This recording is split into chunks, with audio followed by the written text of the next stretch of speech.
Son muchos los agentes que pueden producir la erosión de la superficie terrestre, contribuyendo a su modificación. Hoy nos ocuparemos de la erosión provocada por el viento y para hablarnos de esta cuestión contamos con el equipo docente de la asignatura de Geografía General Física de la UNED. La profesora María José Aguilera Arilla nos presenta ya a sus compañeros.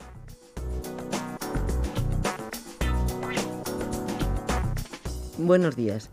Como todos los años, el equipo de profesores de la asignatura Geografía General Física nos hemos reunido para hablar sobre un interesante aspecto de la materia que nos ocupa, la erosión producida por el viento. Contamos con la presencia de los profesores María Pilar Borderías. Buenos días. María Eugenia Prieto. Buenos días. Y José Miguel Santos. Buenos días. Antes de comenzar con el tema, queremos dar la bienvenida a todos los alumnos y desearles que obtengan excelentes rendimientos en todo lo que se han propuesto, que amplíen sus conocimientos y que descubran aspectos muy interesantes del planeta en el que habitan, pues eso nada menos es el objeto de la geografía. Vamos a dedicar la misión de hoy a tratar los aspectos fundamentales de la influencia del viento en el relieve, fijándonos para eso en cómo el viento erosiona, así como en los procesos de transporte y sedimentación que realiza y en los efectos que provoca. Se cree que la acción del viento es muy inferior a la que provocan el hielo y el agua, pero veremos cómo en determinados ámbitos, regiones áridas y de alta montaña, sobre todo, su acción es muy incisiva y fundamental. Teniendo en cuenta todo esto, nos surge un conjunto de interrogantes a los que deberíamos dar respuesta. ¿Cómo realiza el viento la erosión? ¿La meteorización debe preparar el suelo para que pueda actuar? ¿La puede producir solo el viento? ¿Necesita ayuda de otros agentes? ¿Quién quiere comenzar? Bueno, pues yo mismo. Dos elementos son básicos para que puedan desarrollarse los mecanismos de la erosión eólica. Por una parte, el viento y su capacidad para desprender partículas del suelo. Por otra, las propias rocas y suelos que alimentan de materiales sólidos el aire en movimiento, que son los que facilitan la erosión por efecto de la abrasión, limado y pulido sobre las rocas a erosionar. Por tanto, para que la acción del viento cargado de partículas tenga un efecto erosivo relevante, es preciso que se den determinados factores favorecedores de ese proceso. El primero es, sin duda, la turbulencia del viento, capaz de producir el arrastre de las partículas sólidas. La erosión eólica comienza precisamente cuando las fuerzas que se generan en el seno del aire, como consecuencias de las condiciones meteorológicas de un lugar, son iguales o superiores al peso de las partículas del suelo. Es lo que las pone en movimiento. La fuerza y arrastre totales son función de la velocidad del viento, cuyo valor es función de la dimensión de las partículas, de su densidad y de su cohesión.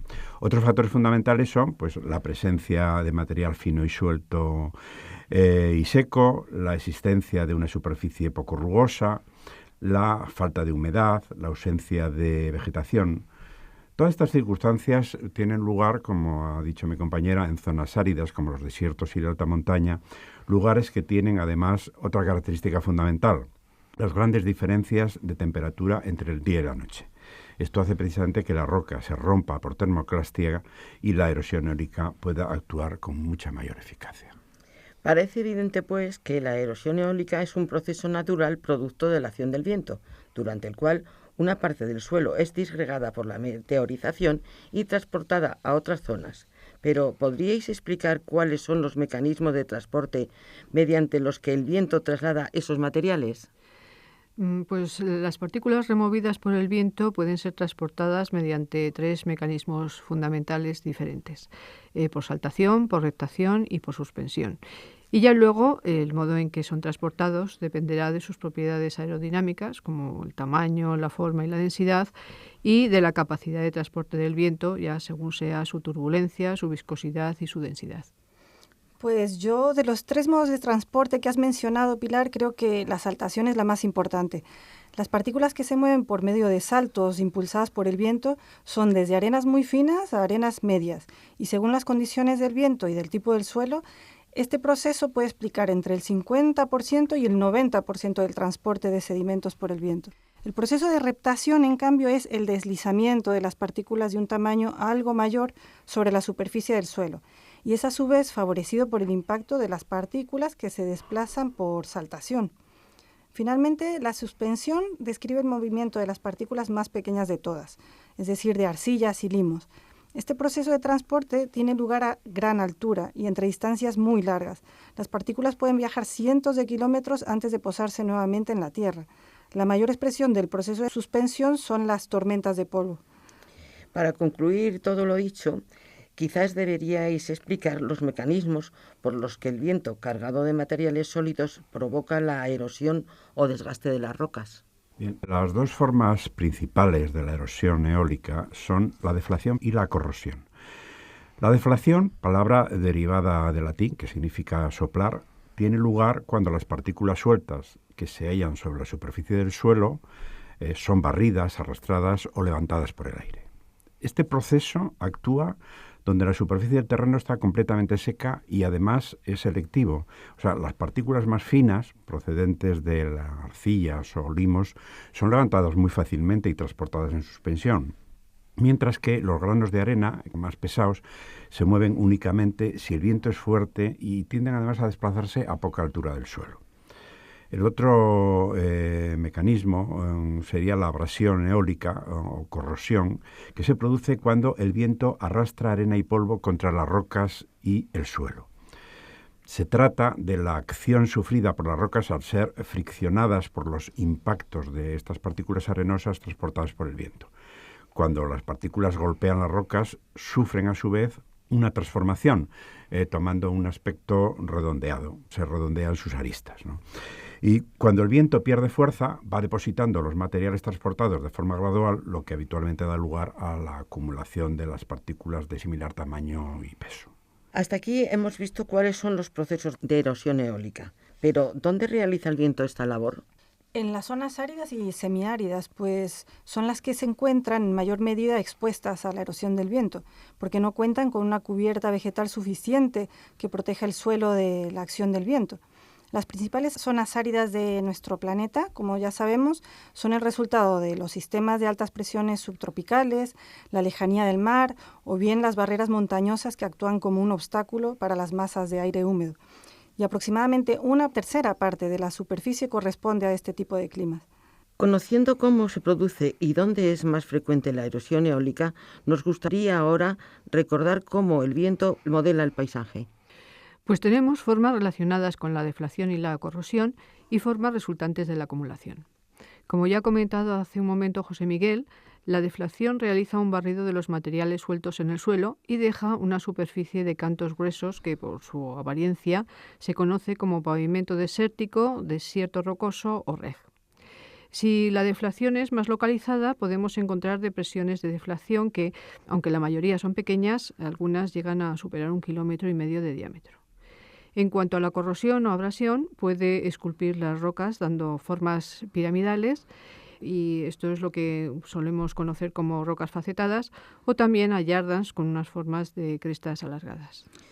Todo esto que dices es con respecto a las formas relacionadas con la deflación y la corrosión. ¿Y qué podemos decir de las formas de acumulación? Bueno, son el otro tipo de formas, ¿no? Los sedimentos que son transportados por el viento se depositan, originando estas formas de acumulación. Entre las más notables debemos destacar sin duda las dunas, que todo el mundo las conoce y cuya formación depende de 3 factores: cantidad de arena, velocidad y dirección del viento y vegetación. Las dunas tienen 3 partes: una expuesta a la acción del viento por donde asciende la arena, una cresta, que es la parte más alta, y una cara de deslizamiento por donde descienden los granos de arena. Las dunas se mueven así a favor del viento. Lógicamente, si la duna tiene vegetación, pues esta vegetación contribuye a que se fije y se mantenga en su sitio. Otra forma de acumulación del viento es el loess, que está formado por granos muy finos transportados a grandes distancias de su lugar de origen. Estos depósitos tienen una variada composición, aunque es muy frecuente encontrar en ellos un elevado componente calcáreo y pueden observarse en distintas regiones del planeta. Desde luego, son muy importantes porque constituyen suelos muy fértiles. Hasta ahora hemos hablado de los mecanismos, procesos y formas resultantes de la erosión eólica. Ahora me gustaría que nuestros alumnos conocieran sus efectos, pues los daños producidos por la erosión eólica son importantísimos. ¿Cuáles son estos efectos? Pues los efectos de la erosión eólica son diversos e importantes. Por ejemplo, la erosión de los vientos en superficie tiene importantes repercusiones para los cultivos, pues causan una serie de daños como pueden ser el arranque de tierra, que deja al descubierto el sistema radicular o semillas sin germinar, el recubrimiento de pastos y sembrados por la deposición de los materiales que arrastra, el aterramiento de superficies agrícolas e industriales o el transporte de semillas e insectos perjudiciales, entre otros muchos. Pero también queremos recordar que estos efectos se pueden contrarrestar en cierta medida. Por ejemplo, puede incrementarse la rugosidad del suelo con herramientas de labranza especiales formando surcos y bordes en una posición que sea perpendicular a la dirección del viento. O también pueden protegerse los cultivos con pequeños muros de piedra o con barreras formadas por plantaciones de árboles, como las que podemos ver en la Toscana o en el Valle del Ebro, por ejemplo. Es evidente que los efectos de la erosión eólica dependen de los factores que controlan su intensidad, es decir, de las propiedades intrínsecas de los suelos, que hacen que estos ofrezcan una mayor o menor resistencia de la cobertura del suelo y de la capacidad erosiva del viento. Pero también es cierto, como se acaba de indicar con el ejemplo anterior, que la acción humana tiene mucho que ver con los resultados de la erosión. Es decir, que cualquier alteración creada por los distintos tipos de uso que produzca una disminución de la cobertura vegetal o de restos de materia orgánica sobre la superficie del suelo pueden potencialmente acelerar la erosión eólica, ¿no? Así es. Por ejemplo, en las áreas de pastizales naturales, el pastoreo del ganado doméstico puede reducir la cubierta vegetal hasta niveles en los que la erosión se acelera significativamente. Por ejemplo, con valores inferiores al 20%, la cubierta vegetal es ya un factor efectivo, muy efectivo de la protección del suelo, pero en muchos casos el pastoreo ha reducido esta cobertura vegetal a valores inferiores al 5%, con lo cual la erosión puede ser grande, ¿no? Otro caso puede ser el de los incendios de dichos pastizales naturales, que pueden dejar el suelo totalmente desprotegido, acelerando de esa manera la erosión eólica a niveles muy elevados. Y si traducimos los efectos a las pérdidas que provoca en la economía la erosión eólica, ¿cuáles habría que destacar? Pues lo cierto es que las pérdidas pueden verse desde distintas perspectivas. Si nos fijamos desde un punto de vista de la producción agropecuaria, los efectos adversos producidos in situ pueden ser directos y están relacionados con la disminución de los rendimientos de los cultivos por los efectos abrasivos de la arena sobre las plántulas. Si lo vemos ya de una manera más general, pues la erosión eólica produce una disminución del potencial productivo de los suelos en relación con la remoción de nutrientes para las plantas y materia orgánica. También relacionado con el aumento en la compactación y disminución de la infiltración y con el aumento de la escorrentía superficial. Por todo esto queremos insistir en que la acción humana sobre el medio ambiente, sumada a las sequías, juega un papel importante en el efecto que el viento puede tener sobre la superficie. La presión que ejerce la población sobre el medio al degradar zonas de vegetación intensifica los procesos de desertificación y hace entonces que el suelo se encuentre más expuesto aún a la erosión eólica. No nos da tiempo de hablar de ese aspecto tan preocupante, íntimamente relacionado también con la acción del viento, que es la desertificación, que dejaremos pendiente para hablarlo en otra emisión, dada su importancia para los seres humanos y para corroborar esa íntima relación de los hechos físicos y humanos que estudia la geografía. No nos queda nada más que despedirnos, deseando que lo dicho haya resultado de interés para todos. Buenos días. Buenos días. Buenos días.